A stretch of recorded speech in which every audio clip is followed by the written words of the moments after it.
Hello teacher and hello everyone. This is my video reflection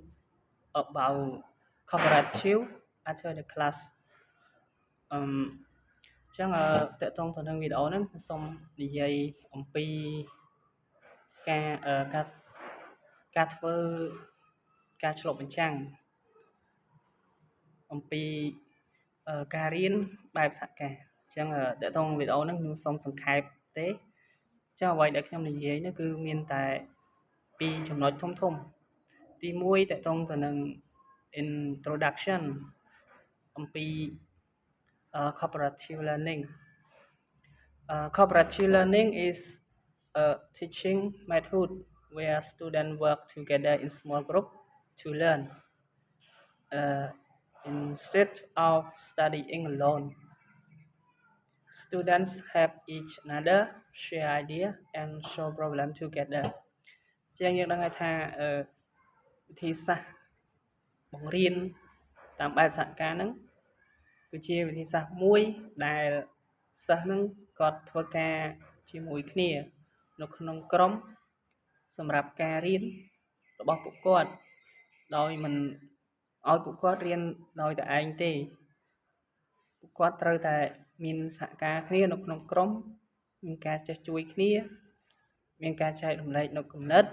ឬក៏ដោះស្រាយបញ្ហារួមជាមួយគ្នានេះតកតងទៅនឹងនិយមន័យនៃវិធីសាស្ត្របង្រៀនបែបសហការចូលដល់ចំណុចទី2គឺខ្ញុំនឹងបង្ហាញតកតងទៅនឹងដំណើរការនៅក្នុងវិធីសាស្ត្របង្រៀនបែបសហការហ្នឹង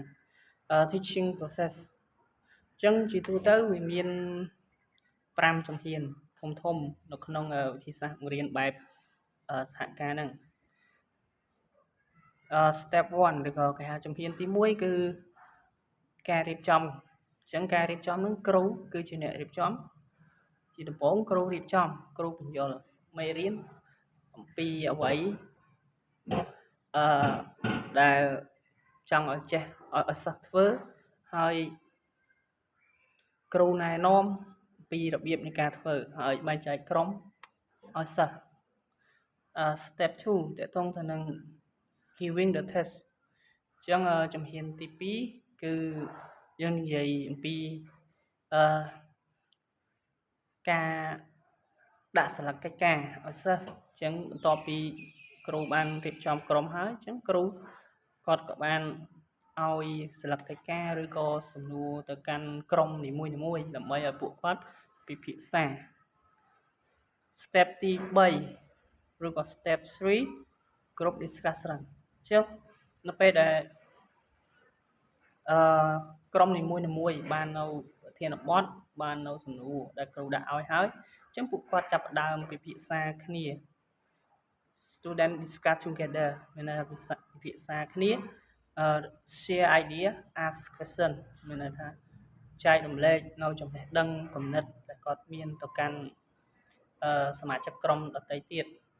ឬក៏សួរសំណួរឬក៏ជួយទៅលើសមាជិកក្រុមរបស់គាត់ដើម្បីបំពេញកិច្ចការដែលគ្រូដាក់ឲ្យstep 4គឺ presentation គឺការឡើងបកស្រាយបន្ទាប់ពីគាត់បានពិភាក្សាក្រុមafter discussion each group present their answer or idea in front of the class ចឹងមានន័យថាបន្ទាប់ពីគាត់បានពិភាក្សាក្រុមហើយក្រុមនីមួយត្រូវតែឡើងបកស្រាយឡើងបង្ហាញអំពីគំនិតឬក៏អំពីចម្លើយដែលពួកគាត់បានពិភាក្សាកន្លងមកឬក៏ពិភាក្សានៅជំហានទី3ហ្នឹងមានន័យថាសមាជិកក្រុមត្រូវតែ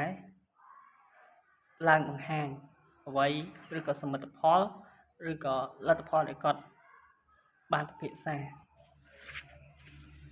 ហើយតកតងទៅនឹងជំហានទី5គឺតកតងទៅនឹង feedback នេះគឺជាចំណុចចុងក្រោយឬក៏ជំហានចុងក្រោយហើយដែលគ្រូគឺជាអ្នកផ្ដល់នៅមតិយោបល់ឬក៏ផ្ដល់នៅ comment ឬក៏សម្របសម្រួលថាចម្លើយពួកគាត់ឡើងបកស្រាយនេះត្រឹមត្រូវ